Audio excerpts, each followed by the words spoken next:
good, everybody? This is Coach Phil with Coach Phil Reacts. I'm back and I'm better.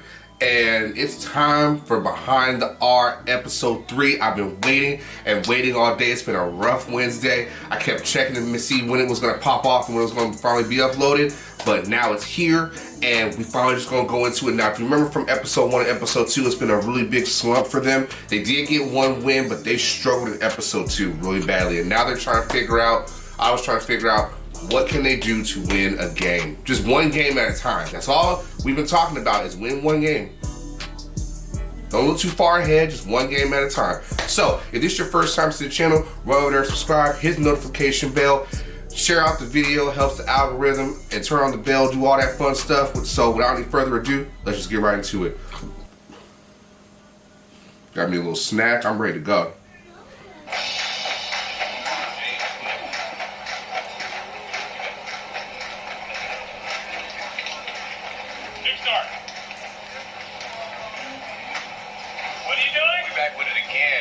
We got a special guest. Go ahead and do something, man. Hi, everybody.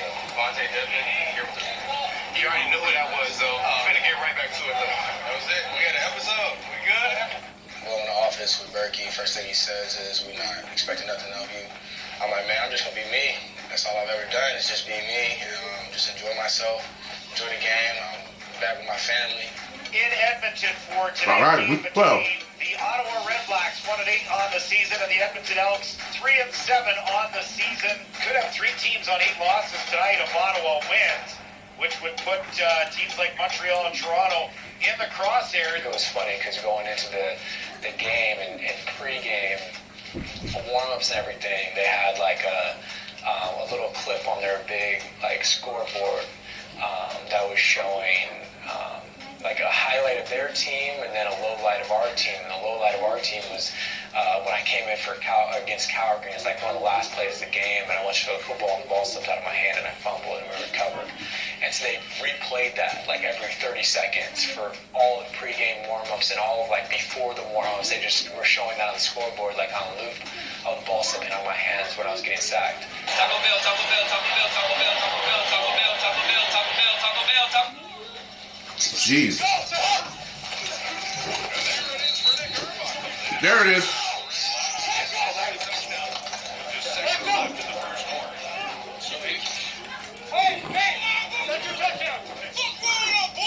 Wow.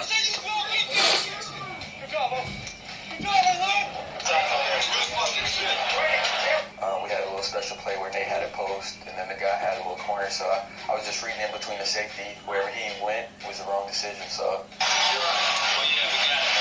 You can't let immediate pressure, did an incredible job of fading and just releasing it and taking the hit.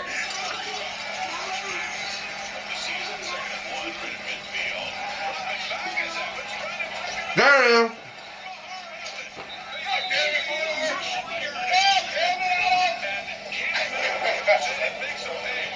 I'm still kind of sick that Nate didn't score, but we'll let that slide, Nate.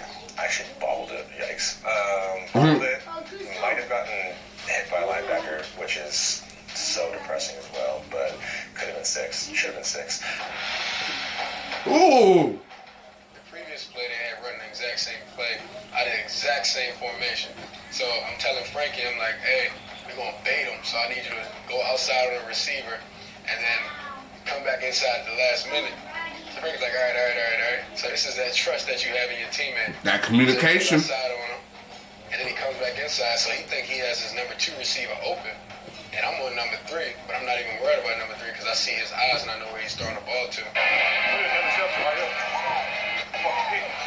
So I undercut it, and as soon as I catch the ball, I'm running. I try to get down to the left side of the field, but I saw a receiver and the offensive lineman there, so I go to the right. And all I hear in my ear is, Avery, pitch me the ball, pitch me the ball, pitch me the ball. I said, Avery, pitch it. He looked back to make sure I was there. And I think that's why he got hit so hard, because he looked. So I'm running and I'm saying, no.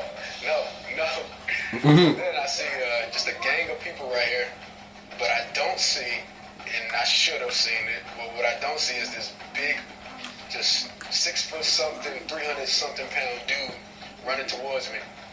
So I pitch pat the ball. He looked back to make sure dude was right there. He looked again and flicked it to me. And I really kind of I followed it just a smidge because I seen Avery like getting blowed outside of my peripheral. So in my peripheral. Damn. Okay, appreciate that. I know that this dude's just running towards me, full speed, head down, and as soon as I pitch it, I just got obliterated, man. So I'm on the ground sucking for air, and all I hear is this dude like, dang, you only got the ball? Late in the first half. Edmonton trying to close that gap. Read it. Avery Williams has it. Ooh. I said that shit. What I said, bro.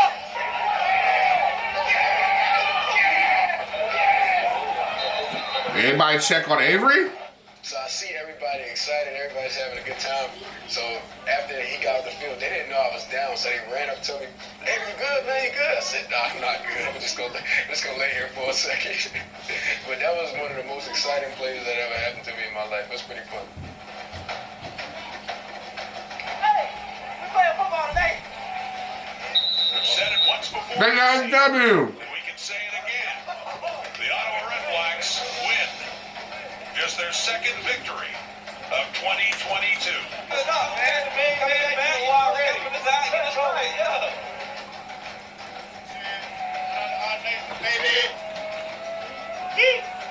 think Nick Arbuckle had an amazing game. Our offense had a great game. Our defense was solid as usual.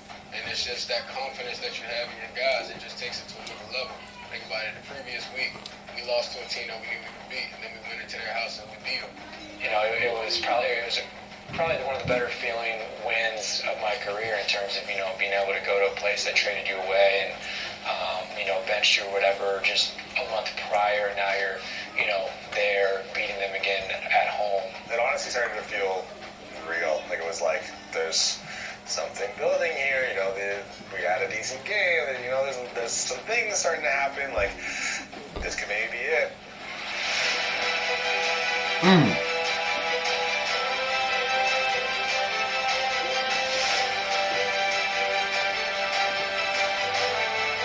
So they hadn't given up yet.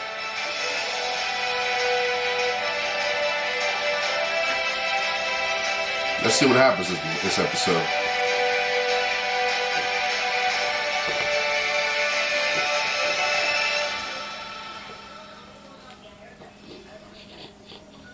You know, it's probably something I learned before I was a parent, learned from being a kid, and just took into being a parent now, and I've kind of tried my best to approach it that way, you know, the past 2 years that I've been playing football with having my daughter and everything.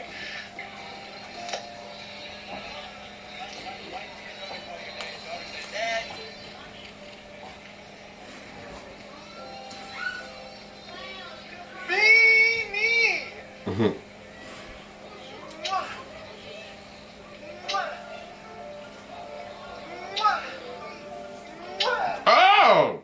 I love you, Beanie. I love you. I love you, Beanie. So cute.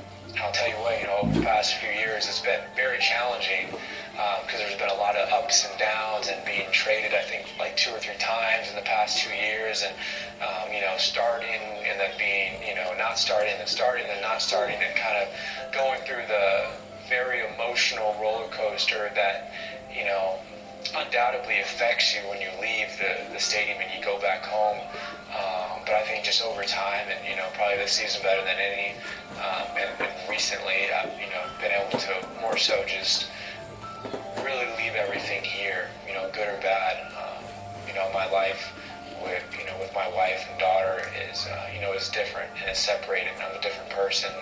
You know, I'm the guy that does tea parties and wears bows because my daughter wears a bow and she wants to match with me, and you know, anything in the world to, you know, to make her, my wife, happy. You know, that's my life. Tonight, the Ottawa Week Redblacks, 13. 2-8, take on the Montreal Alouettes, 4-6. Hey, one play at a time. Fucking come. Get these bitches a headache. Let's go, bro.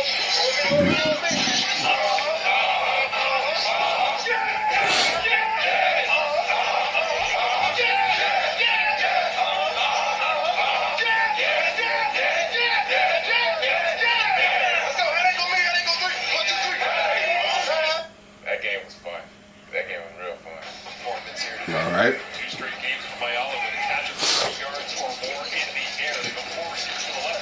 That's where he looks. Hit him.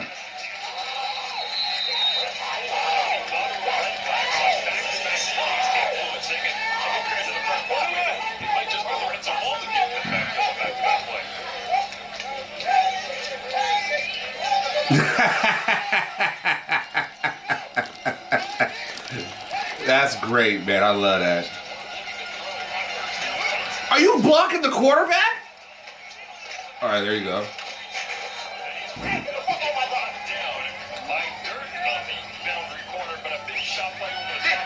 That's just a complete football game. People doing their jobs. You know, there's always in football games, there's going to be like 3 or 4 plays, and you don't know whenever they're going to happen that are going to kind of change the course of the game. Mm-hmm. I thought Coleman's touchdown was one of them. Harris standing in the gun. Ready to roll for the Alouettes. Oh!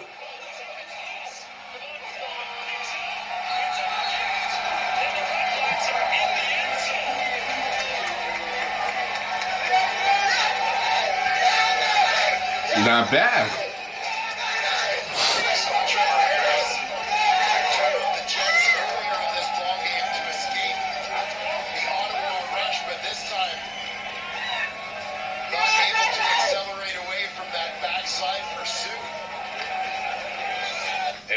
Just seeing Devon pick the ball up, I thought he wasn't going to pick it up.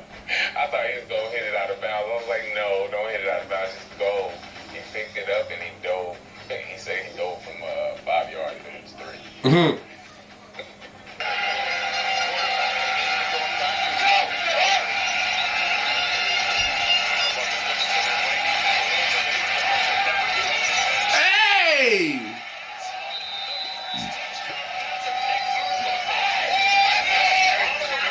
Now they having fun. This is what I like to see. Now they starting to have fun. Even though the record doesn't really represent that, you can see that they're still having fun. Wanted so badly for him last week and just couldn't get it.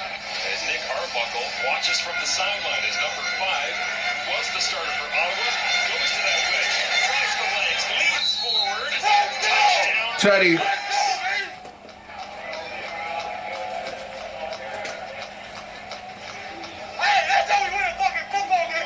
Yes, sir.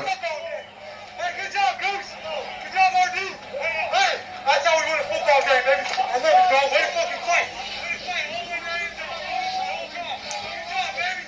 Hey, that's how we win a football game, baby. Let's go. Good job, Jim Will. That's how we win a football game, baby. Let's go, Chicago. That's how we win it, baby. Let's go. Talk to them shit. Good job, baby. Way to fucking finish. Way to finish. 24, the Red Blacks get their 2nd consecutive victory. And 3rd on the year, Duke, all on the road. They do it in pretty convincing fashion in Montreal against the Alouettes. I apologize, Devin. Nobody seems to want to catch you. We ran the ball when we needed to. Got put it down and thrown to the touchdown. All the way. All right? Outstanding job. And you played smart football. Right? Now, right? Understand. Right? This feeling's great. Have the time. Celebrate. Celebrate the next couple days. Play Toronto, then we have a bye. Go to work, get our 2 points, and put ourselves where we want to go. Right? You control what you need to do. I'm proud of you guys. Let's go. Let's get out of here. Let's go. Good job. Red Blacks on 3. 1, 2, 3. This was a game for the first time. It looked like a Paul Lapalisse offense, keeping the defense off balance. Yeah. Runs, passes. We didn't know what was coming in the broadcast booth. Now Caleb Evans is coming into the game, and they're using him with his legs. It felt like a Paul Lapalisse offense for the first time in Ottawa, and it was great to see it executed in the manner that the Red Blacks did offensively.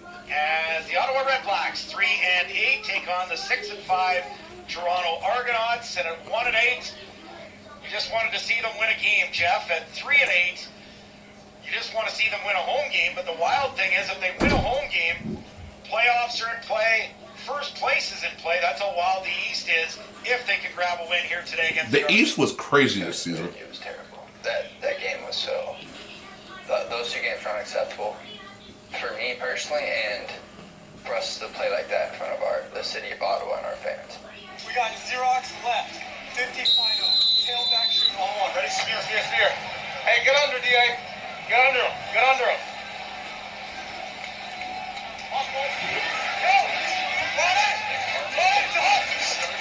Okay, let's see what he's gonna do. Oh no!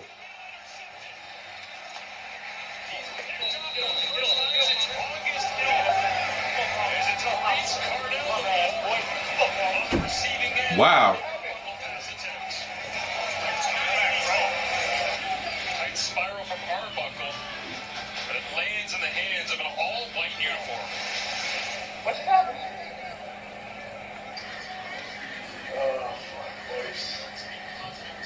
I saw a look pre-snap where I felt like Ackland could have bent to, like a post, and I was going to throw it right inside the little linebacker in front of the boundary half and hit Ackland on the post. And then, ball snap, boom, I see the wheel shoot out, and I'm like, oh, I'm going to throw this, and I didn't see the safety, come down at Ackland, forcing Ackland to turn his post more into a dig, but I threw him a post, and the ball went over Ackland to the boundary half, and I threw a pick. And I'm like, oh, well, that happened because I predetermined, oh, this is Ackland, this slot run this route, he's our best receiver, I'm going to throw this basically no matter what, and not seeing the things that could have affected. See, this is the shit that I be talking about sometimes. Sometimes when it comes to offense, sometimes from an offensive perspective, sometimes they overthink shit. You can't predetermine plays like that. You can anticipate. There's a difference between anticipating and predetermining, and I think when he's explaining it, he just overthought the situation. It's not that complicated. It really isn't. You threw an interception. You overthought it, and you tried to throw it somewhere where he wasn't going to be. So it happens to the best of us. But Jesus Christ, no excuse. And so basically just getting locked into something like my pre-snap read. So those instances of making a mistake and then just trying to learn from it, not beating yourself up over it to where it's going to lead to new mistakes. I see why you took a flat angle. I didn't see the post play, but I thought you were going to post angle, which is why it went so high on it. Yeah, you're right. I thought you were going to take this angle, that's where I threw you, because I didn't see that guy. But I see why you flattened it. Hey, my bad. Hey, we got this here. 13-6 Argos over the Red Blacks in the first half, dominated by Toronto. Hey, we got it, go. Go on right, 735. That's what I say. Hold on. Hey, go on right, 735.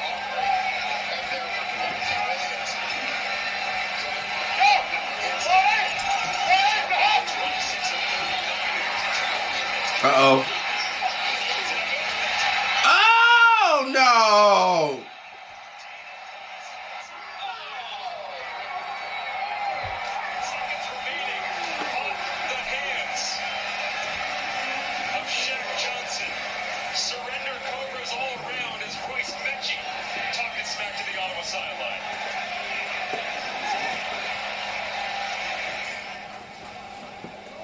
Toronto Argonauts improved to 7-5 on the season. They defeat the Ottawa Red Blacks. They lost again?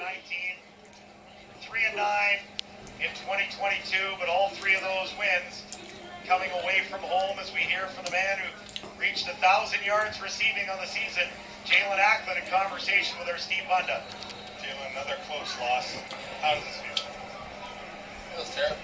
I just feel like we should win those. I'm honestly embarrassed. I don't want to lose in front of our fans like that. I feel like we're just not playing good at home, so it's really frustrating. You play these guys one more time in a week, okay? We play them only 3 times, okay? You win next week at home, you win the season series, right? That's the goal, right? You finish with a tie, you finish with more points than them, right? I didn't want to talk about that all week, right? Because it didn't really matter, right? This week, you got an opportunity, play the same freaking team. Correct any mistakes you can. You win the season series, and then you finish higher. You tie with them, you get ahead of them. That's the understanding. So I know we're disappointed, right? Just keep playing football. You're sitting there, and then you got your coach telling you, we're okay, we can still make the playoffs. And it's like, dude, that was embarrassing. It's like, it's more than just losing a football game. You're like losing hope, and you're losing faith. And I think whenever you lose faith in something, that's whenever, even in your life, like if you don't have faith in something, then what, like, you're just gonna go into this like depression. Yeah.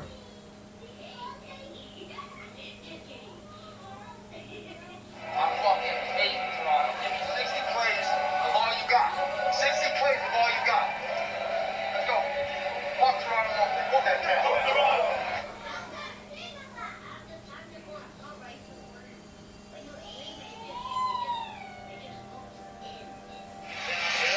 Uh-oh.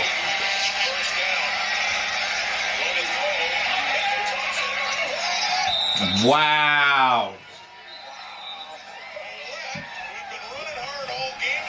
There's just...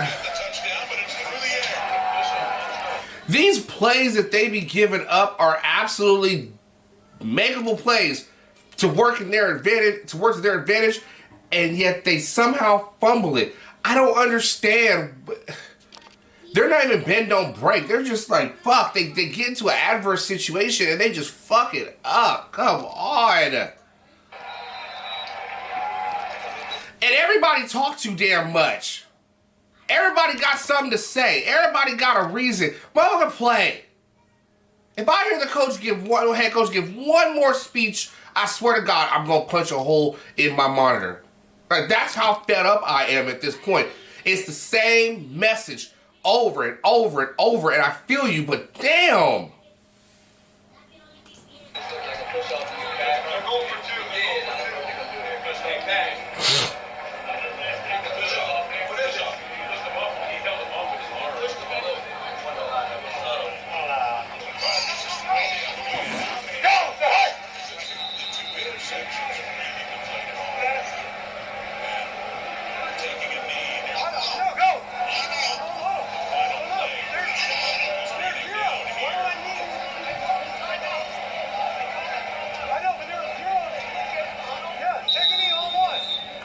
Why would you take a knee again?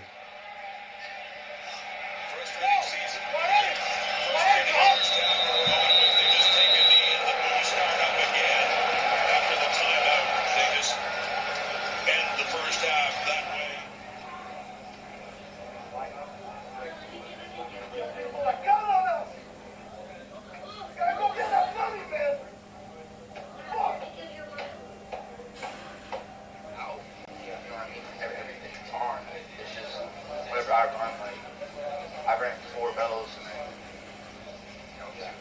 it's just like, he's kind of knowing what I'm doing. I got you. But, yeah, it's all good. Hey, keep doing you. You're doing a good job getting up the ball.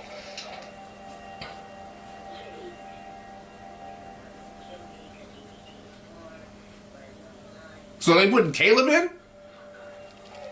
Alright, Caleb's in now.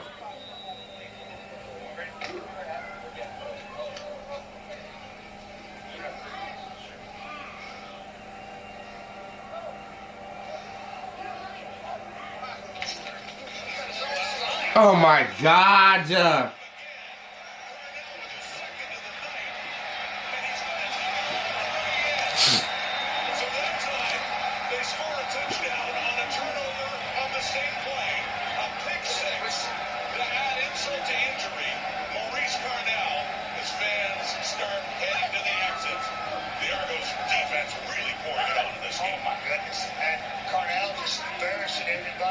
Offensive side of the ball, looking like a running back that won't be denied. Oh. Hey, it's not Spear. I got the out. Wow. They can't agree on shit. Come on!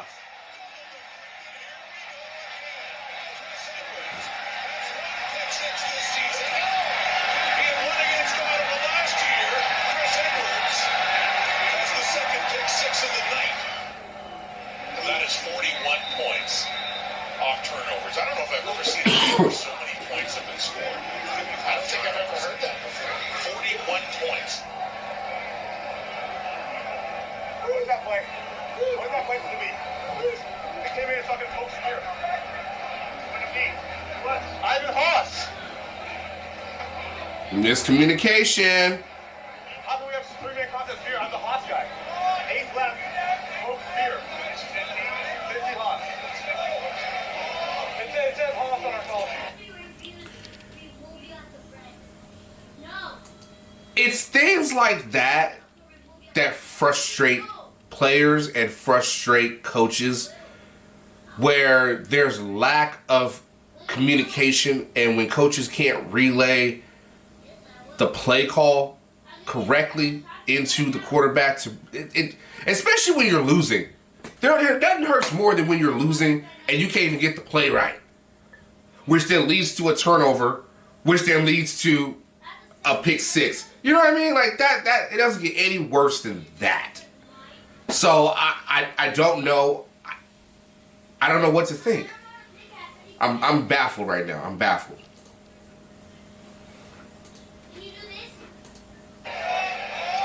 Oh my fucking God! I feel you.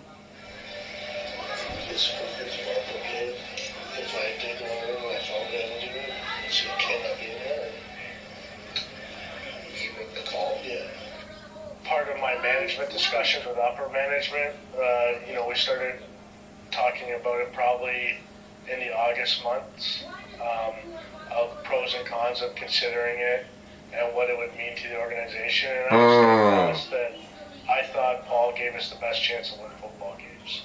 I also knew at the same time that, we had Bob Dice on staff that had been an interim head coach before and had a ton of qualities to be a head coach. And we had Mike Benavides on staff who had been a head coach. So my dilemma was not the complexity of replacing the head coach. It was the complexity of the head coach / offensive coordinator. When you make a change like that, shouldn't scare nobody. That shouldn't intimidate anybody to make that call. If this is the problem when coaches try to wear 3 hats, and they don't fit.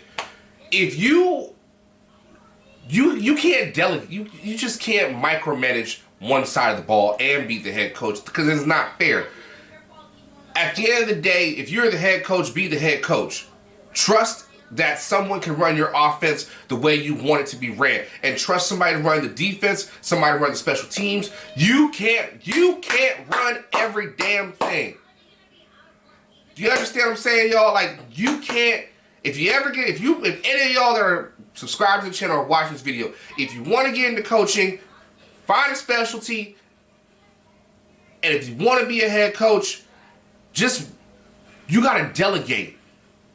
You got to delegate roles to people and let them do their job. You can't wear offensive coordinator, head coach, general manager.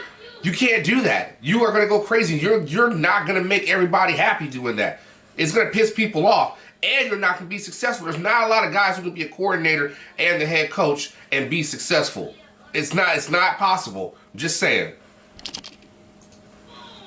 This is football. It's systems and players in play. I've been waiting to see when they was going to let him go. Change at the coaching level doesn't always mean immediate impact on the field, and it also comes with lots of challenges in terms of transition. Other coaching positions needed to be filled. You're moving people around, so you're backfilling other positions. And we still wanted to win the next game. So what gave us the best chance to win the next game? So those were, just some of many, many factors that went into it. So, did they fire him or what? That's what I want to know. That BC trip just fucking sucked, dude. That was probably the worst trip I've ever had in the CFL.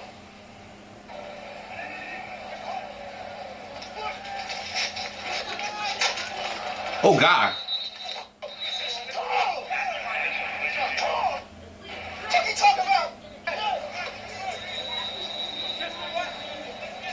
It's like we took a drug.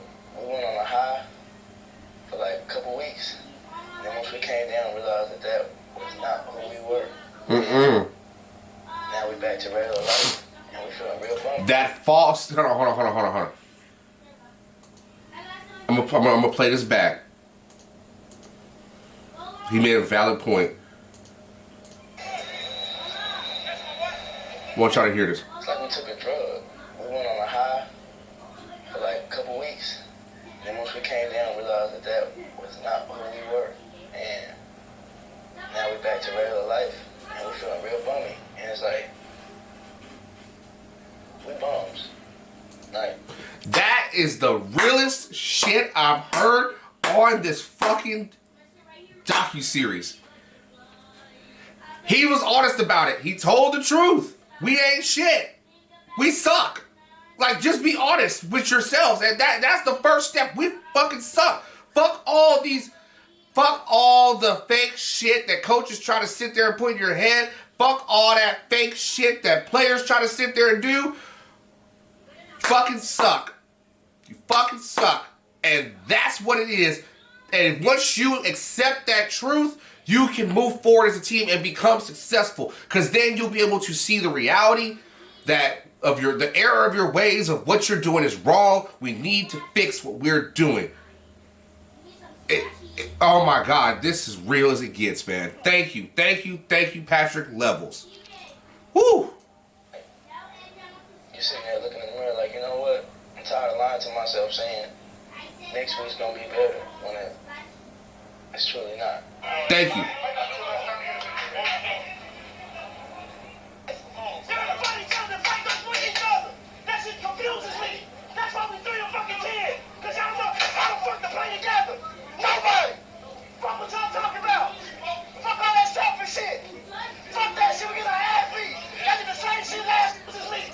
Whoa, hold on. Let's go back. Next week's gonna be better when it's truly not. No, let him be in there.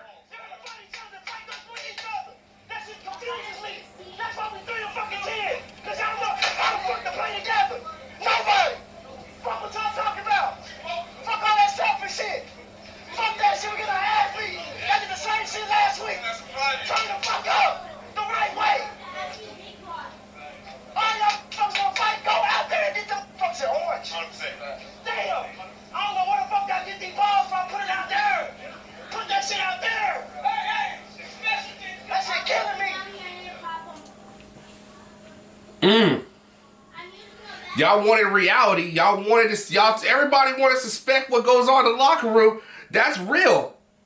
There's always one guy that's going to do this. He going to blow up.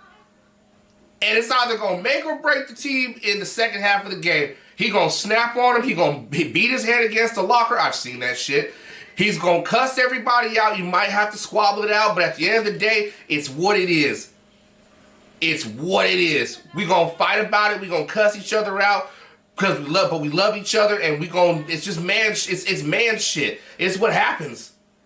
We men. It's what it is. This is football. Take the criticism, or take the constructive criticism, or don't. But at the end of the day, we're 3-10. Somebody gotta say it. Fuck all the fake shit. Like I said, fuck all the fake shit. The fact of the matter is, you're 3-10, and everybody talking too much. Plain and simple. Can this team make this work? And can it make it consistently work? And it wasn't consistently working. And we just kept going in with the same stuff here and there. And it just wasn't clicking.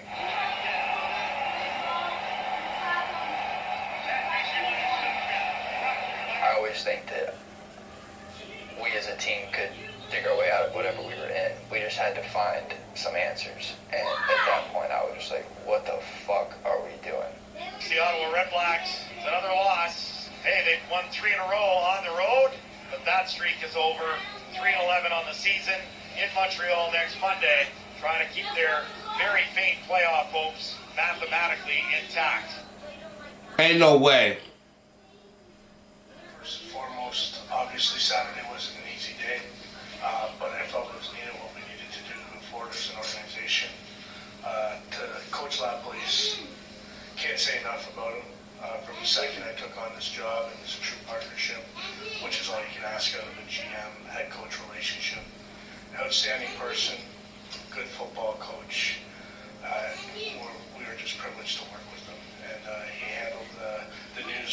classic dignity that you would expect. I know everyone saw the statement. That's not lip service. That's what me and him were. Nothing. I don't want anything to ever change involving someone else's life. Like, I want everyone to be able to do what they want to do. And I want to be the guy that a coach can look at and be like, oh, yeah, if I use him, I can keep my job because he's so good. You know, whenever they did, like, make that decision to change, I kind of felt like I failed them. But at the same time, something did need to change. And if I wasn't making plays, or if I was doing something to hurt the team, it'd be the same thing. They'd have to cut or release me. So it's just the nature of the business. I like Lap a lot, so it was tough. And he was a guy that was really big on a part of bringing me here. So that was tough. And you kind of feel like you've let someone down in a way that that cost them their job. So that was tough. I think Sean is somebody who just breathes leadership and understanding. It's a tough call to make. It's a tough call because of the human elements and the professional aspect. What I'll say about Coach Lapolice, professional, man. I went to his house, and his first reply to me after informing me of the news was making sure he got the spreadsheet with all your guys' numbers so he could connect with you guys and thank you guys. Deep amount of care about this league. Great person to work with. No issues with the relationship working with them. So I would say if he reaches out to you, be there for him. It's tough. Everyone put on a great face. You guys will all be putting on great faces week after week. We're all people first. You know, we're in the business of winning games. So ultimately that is what motivates the decision-making process. But let's not forget, these are people, right? Paul and I have a great relationship. He's a great guy. You can't just completely separate the fact that decisions like this have impacts on people's families, and their future. So you know, again, for Sean, you know, he needs to make the decisions that are best for the football team that put us in the best position to win football games. What is your approach to these next 4 games, and how challenging is it going to be? Well, 3-11, but you know, this is a challenging business all the time. Coach Dice is the guy that you want to play for so bad, and when he was named the head coach, it was just it made sense for all of us. There's no better decision. No better decision. Like I said, like I have a great father at home, but like when I'm up here, that's really who I count on. You know what I mean? Like my dad, I call him on the phone, but Dice is here, so he's kind of like a father to me. If you have a game in a week, and I hate to harp on this, but what's your timeline in terms of the offensive coordinator or finding a play caller? Well, my timeline is this: we're going to do it as fast as possible. Good answer. Okay. So what did I take from this episode? Let's be quick about this because I'm tired and I got a long day tomorrow. What I took from this episode was the shit hit the fan and they waited too long to fire their head coach. What they should have done, let him go after the last home game, and then they went on the road, won a couple games, now they're 3-11. But before that 3-10, they should have let him go after the Toronto game. Y'all gave him way too much slack. That was the problem. But I understand, and then the BC game, oh my God. Like, there was no chance of him keeping his job. And I'm not saying the head coach was blowhard. I just figured, well, how do I put this? He was doing too much. He lost the locker room. That BC game showed that he was losing the locker room. GM had to make a move. Cut and dry, plain and simple what it was. And I'm not mad at him for making that move. Now, we're going to see in the last 4 games what Coach Dice can do. Can Coach Dice do anything to change things around? We'll have to wait and see. We'll see you in episode 4. Till then, guys, be safe, keep your head on a swivel, all that jive, and we up out of here, y'all.